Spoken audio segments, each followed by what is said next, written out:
벌써 우리 12권의 소선지서 중에 9번째 책 스바냐서를 우리 만나게 됩니다. 오늘도 우리 스바냐서를 통해서 우리에게 주시는 하나님의 그 마음을 깨닫고 또 그 마음 따라 살 수 있는 능력 또한 우리 성령님께서 우리 모든 익수수 가족들, 우리 예배자들에게 허락해 주실 줄로 믿습니다. 지금 보니까 각급 학교별로 그 중간고사가 한창인 것 같습니다. 물론 이제 조금 일찍 치르는 학교는 이미 끝난 학교도 있고요. 지금 이제 시험 중인 학교도 있을 것이고 앞으로 또 시험을 치르게 되는 학교도 있을 것입니다. 각급 학교에 다니시는 우리 익수수 가족들이 계시다면 또는 초, 중, 고, 대학 시험 말고 또 다른 시험을 준비하고 계신 분이 계시다면 잘 준비하셔서 모든 시험 잘 치르시고 좋은 결과 또 합격의 영광 누리실 수 있기를 간절히 소원하고 기도하고 축복합니다. 여러분, 그런데 학창시절을 한번 떠올려 보셨으면 좋겠는데요. 학창시절에 그 시험 보는 날이 있잖아요. 시험 보는 그날. 시험 보는 그날이 여러분에게는 두렵고 무서운 심판의 날이셨습니까? 아니면 시험이 너무 기다려지고 또 그날이 되면 행복한 그런 기쁨과 구원의 날이셨습니까? 어떠셨습니까? 당연하겠지만 그 시험을 잘 준비한 학생에게는 매우 기다려지는 날, 그렇죠? 자신이 열심히 노력한 결과를 빨리 보고 싶었을 테니까. 그런데 그날을 잘 준비하지 않은 학생에게는 피하고 싶고 도망가고 싶고 매우 두려운 그런 날이었을 것입니다. 그런데 생각해 보면요, 그 시험일, 그 시험 날짜라는 것은 갑자기 다가오지 않습니다. 그렇죠? 대부분 학년 초에 예고됩니다. 적어도 각 학기 초에는 반드시 예고하게 되어 있습니다. 그리고 그 시험을 준비하라라는 마치 우리 이병렬 집사님의 나팔소리와 같은 선생님들의 그 예고와 경고가 거의 매 수업 시간마다 선포되죠. 무엇입니까? 예고된 시험, 그리고 준비하라는 경고. 그러나 그 경고에도 불구하고 무시했던 학생과 나름 열심히 준비했던 학생이 맞이하는 그 날, 그 시험의 날은 아마 느낌은 천양지차였을 것 같습니다. 표정들을 보니까 우리 익수수 가족들은 너나 할 것 없이 제 학창시절의 시험의 날은 저에게는 절대로 두려운 날이 아니었습니다. 기다려진 날이었고 행복한 날이었습니다 라는 표정을 지으신데, 근데 이제 한두 분 정도 저처럼 괜히 이 좋은 주일 아침에 학창시절의 그 트라우마를 끄집어내다니 하시면서 속상한 표정 지은 분도 계시는데 대단히 죄송합니다. 자, 여러분, 구약의 선지자들이 그토록 목 놓아 외쳤던, 정말 목숨 걸고 부르짖었던 그날을 준비하라는 것, 그날이 온다는 것, 그것이 어떤 의미인지를 조금 쉽게 이해해 주시기를 바라며 들려드린 이야기입니다. 오늘 우리가 함께 읽은 이 스바냐서 3장으로 기록이 되어 있는데요. 3장 곳곳에 아주 수차례 그 날이 오면이라는 이 구절을 선지자는 반복합니다. 자, 그날은 어떤 날입니까? 그날은 어떤 날입니까? 여러분 화면 한번 보시죠. 우리가 읽지는 않았지만 스바냐서 1장 2절에 그 말씀이 나오는데요. 우리 한번 같이 한번 읽어볼까요? 시작. 주님께서 땅 위에 있는 모든 것을 말끔히 쓸어 없애시는 날. 바로 주님께서 분노하시는 날을 그날, 그리고 무섭고 두려운 날을 그날, 그리고 마침내는 하나님의 심판이 이 땅에 내리는 날을 바로 선지자는 그 날이라고 불렀고 그날이 오면이라고 이야기했다는 것입니다. 3장 2절에 기록된 대로 유다와 이스라엘 그리고 수많은 열방들이요, 주님께 순종하지도 않고 주님의 충고를 듣지도 않고 주님을 의지하지도 않고 하나님께 가까이 가지도 않았습니다. 이것이 바로 그 날이 저들 모두에게 심판의 날, 두렵고 무서운 공포스러운 날이 될 수밖에 없던 이유가 되는 것이죠. 그들 향해서 스바냐는 잠잠했느냐? 그날이 오기 전에. 그렇지 않았죠? 여러분 화면을 보시고요, 스바냐서 2장 1절에서 3절 말씀을 우리 함께 읽어보도록 하겠습니다. 할 수만 있다면 돌이키지 않는, 그날이 다가옴에도 불구하고 하나님께 가까이 가지 않는 그 뭇 백성들을 향해 외쳤던 그 스바냐의 심정으로 우리 같이 한번 읽어보겠습니다. 시작. 함께 모여라, 함께 모여라. 창피한 줄도 모르는 백성아, 정해진 때가 이르기 전에, 세월이 겨처럼 날아가기 전에, 주님의 격렬한 분노가 너희가 이르기 전에, 주님께서 진노하시는 날이 너희에게 이르기 전에 함께 모여라. 주님의 명령을 따르면서 살아가는 이 땅의 모든 겸손한 사람들아, 너희는 주님을 찾아라. 올바로 살도록 힘쓰고 겸손하게 살도록 애써라. 주님께서 진노하시는 날에 행여 화를 피할 수 있을지도 모른다. 아멘. 그런데 여러분, 이 선지자의 이 간절한 부르짖음과 외침에도 불구하고 어찌 되었습니까? 우리는 그 모든 결말을 잘 알고 계시죠?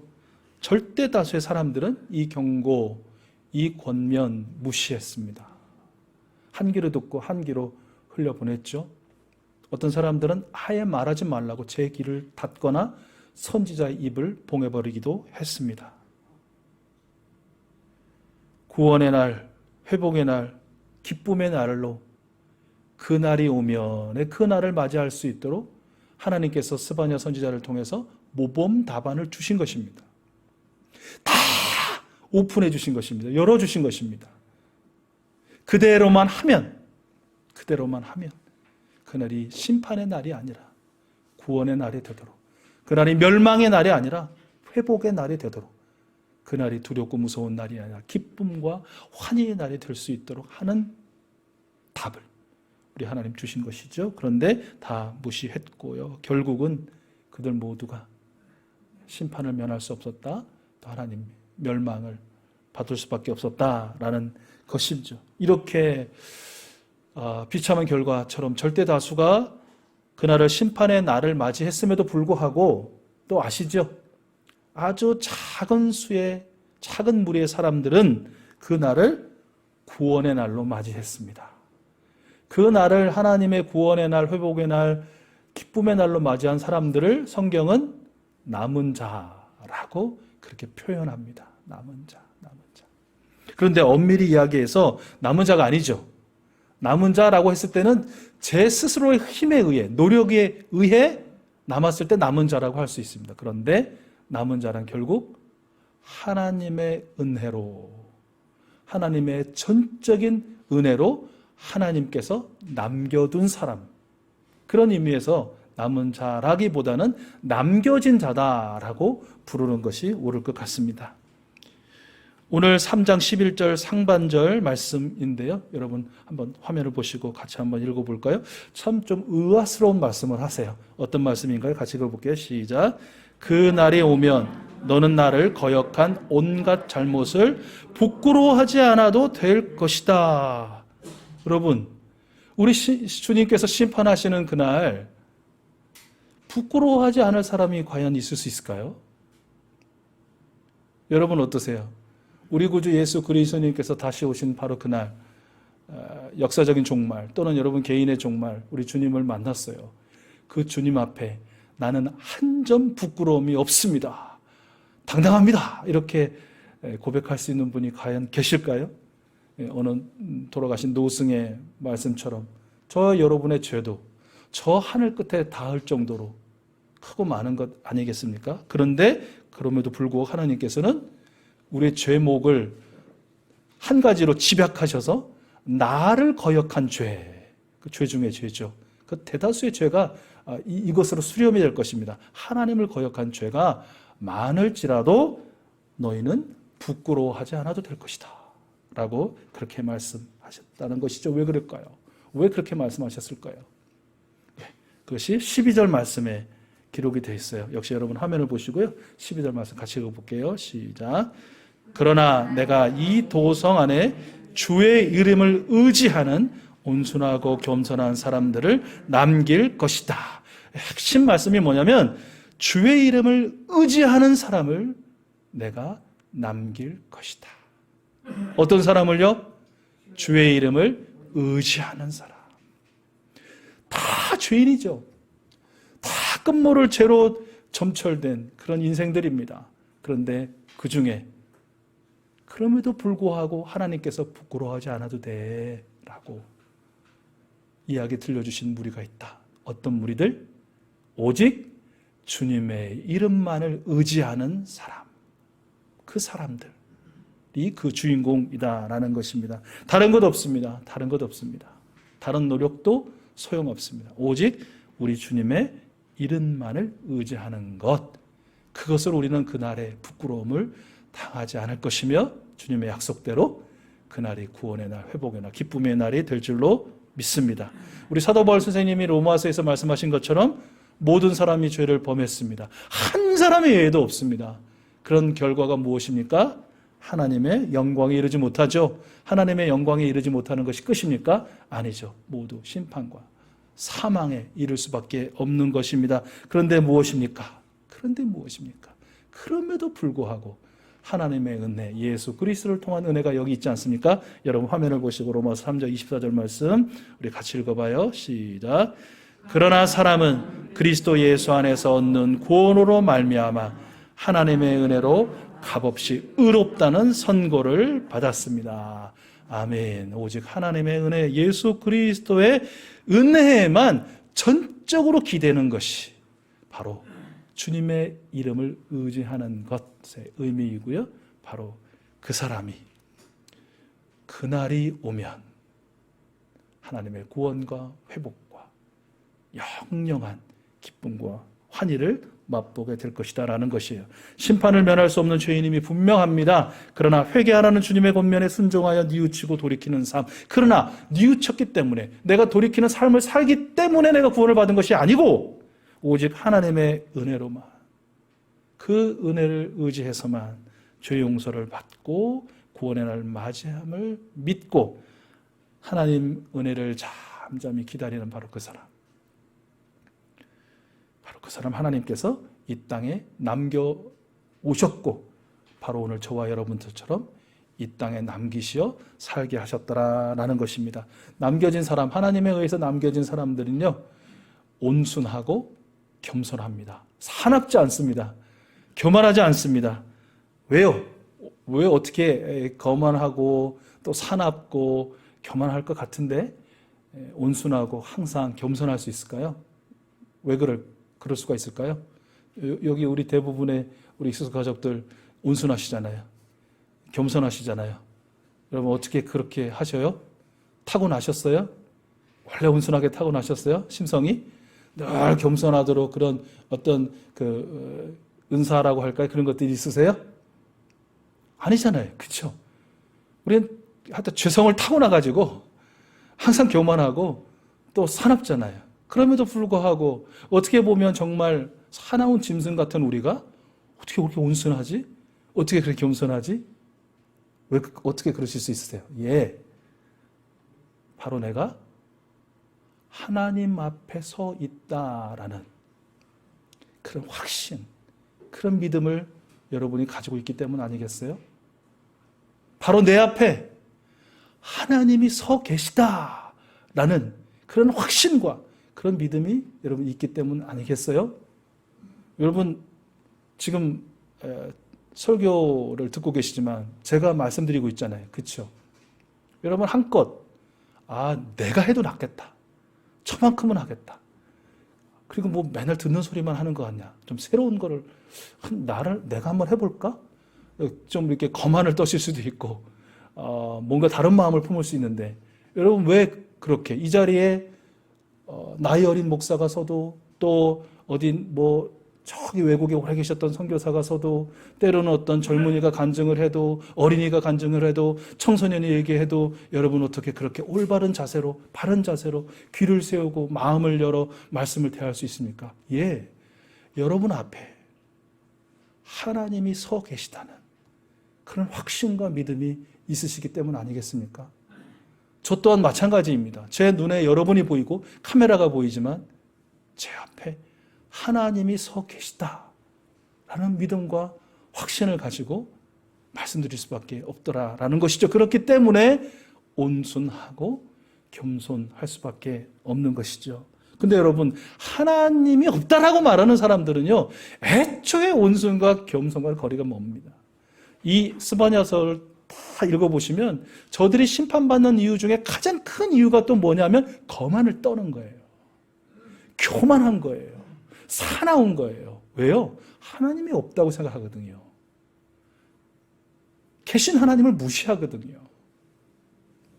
근데 우리 한 가지 매우 좀 주의할 일이 있는데 뭐냐면, 말로는 하나님이 계시고 하나님이 내 앞에 서 계신다, 나의 삶은 하나님 앞에 선 삶입니다 라고 이야기하면서도 교만을 떨고 교만할 수가 있더라라는 것이에요. 사나울 수가 있더라라는 것이에요. 제가 이제 어떤 모임에 교회를 아주 멋지게 재개발 지역에 이제 종교 부지를 대토받아 가지고 멋지게 지은 교회 이제 중공 예배에 초대를 받아서 간 일이 있습니다. 이제 예배를 마치고 이제 목사님께서 뭐랄까요, 이렇게 연역 쭉 지내온 일정과 뭐 이제 구경을 시켜주는 시간이 있었습니다.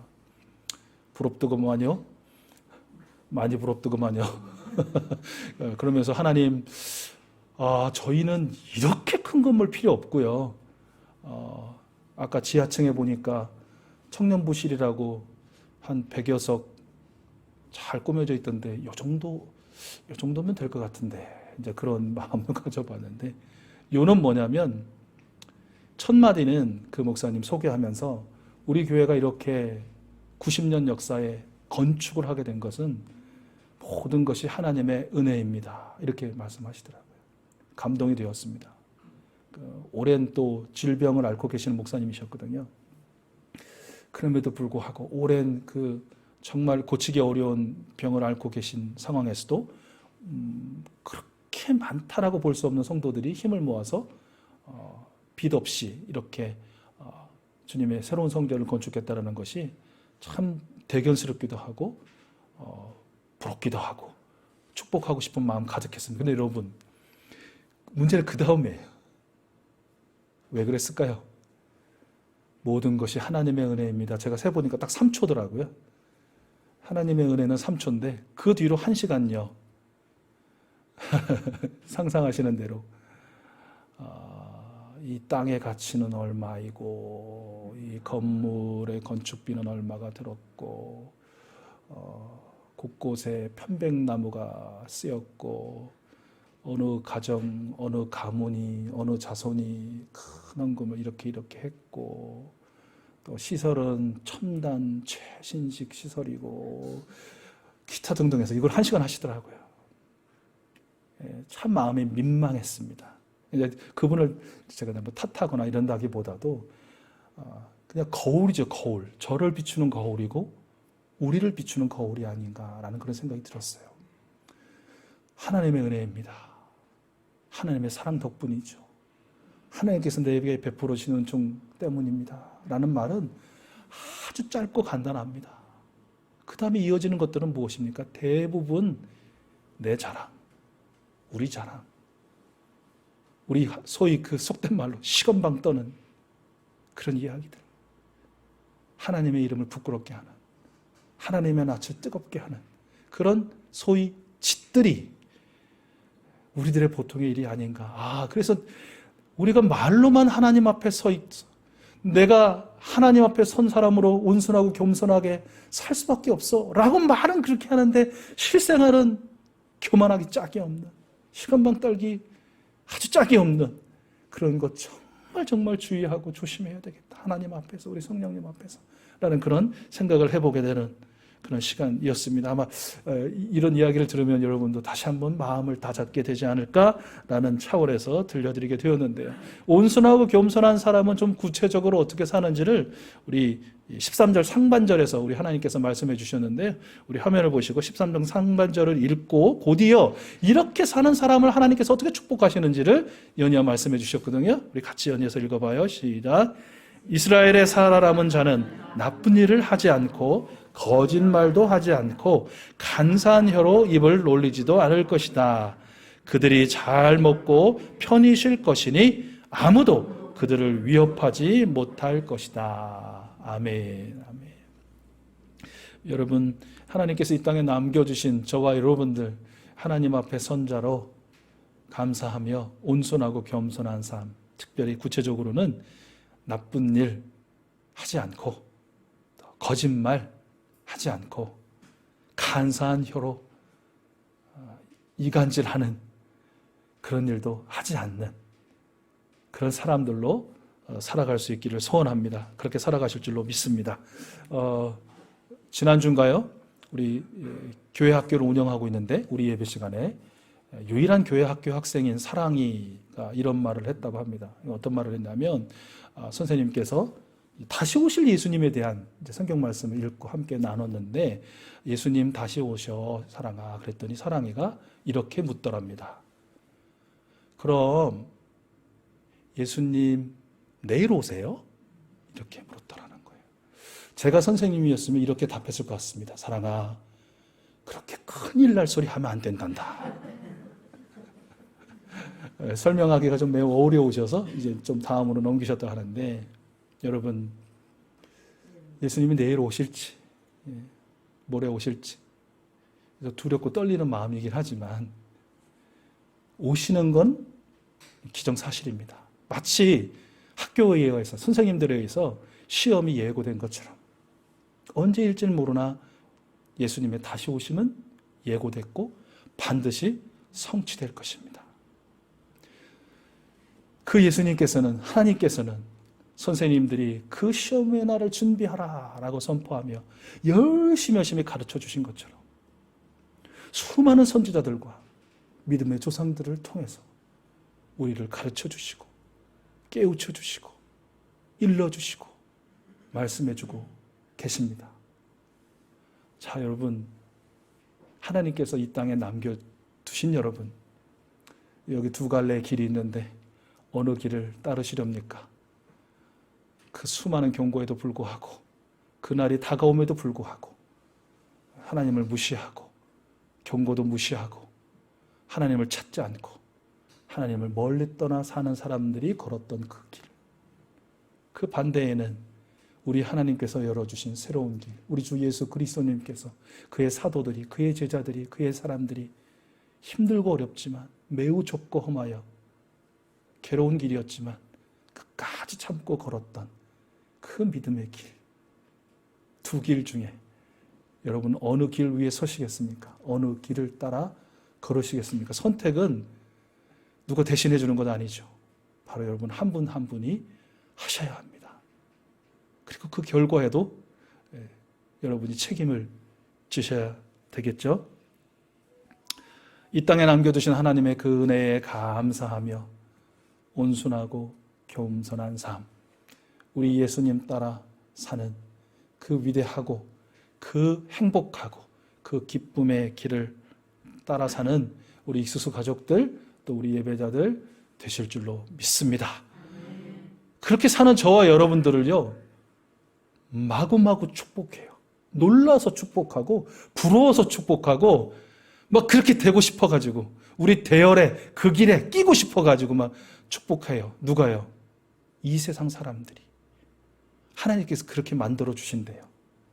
그게 바로 우리가 너무너무 사랑하는 스바냐서 3장 17절의 말씀이고 그 말씀의 곡조를 담은 복음성가 바로 이 곡이죠.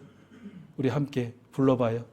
이거는 다시 말씀드리지만 우리가 막 서로 불러주는 내용이 아니고요. 세상 사람들이 하나님의 은혜로 예수님의 길을 따라 사는 우리를 보면서 이렇게 축복하는 그런 내용입니다. 우리 함께 찬양하겠습니다.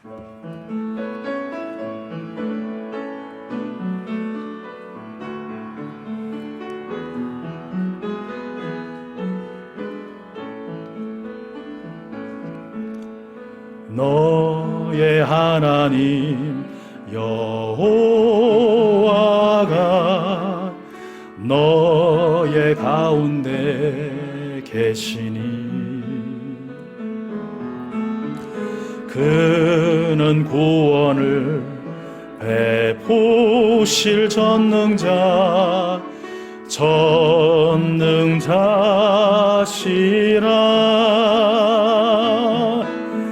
그가 너로 인하여 기쁨을 이기지 못하시며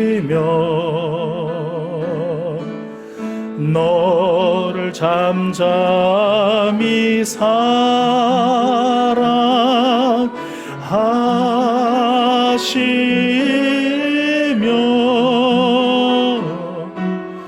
즐거이 부르며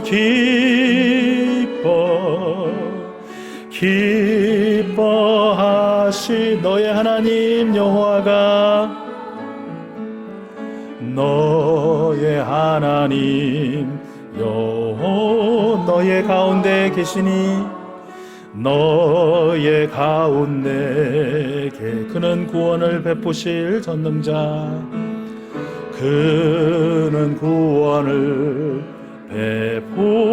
전능자시라 전능자시라 그가 너로 인하여 기쁨을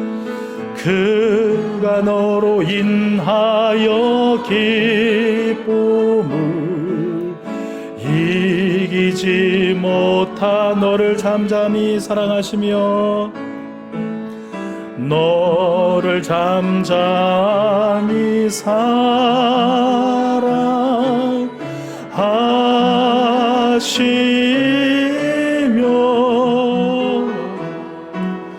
즐거이 부르며 기뻐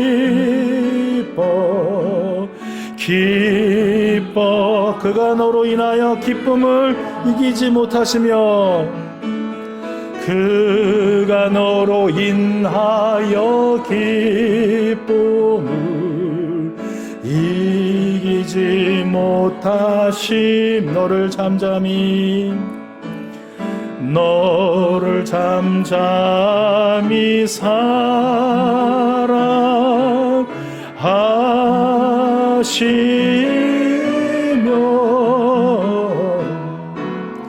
즐거이 부르며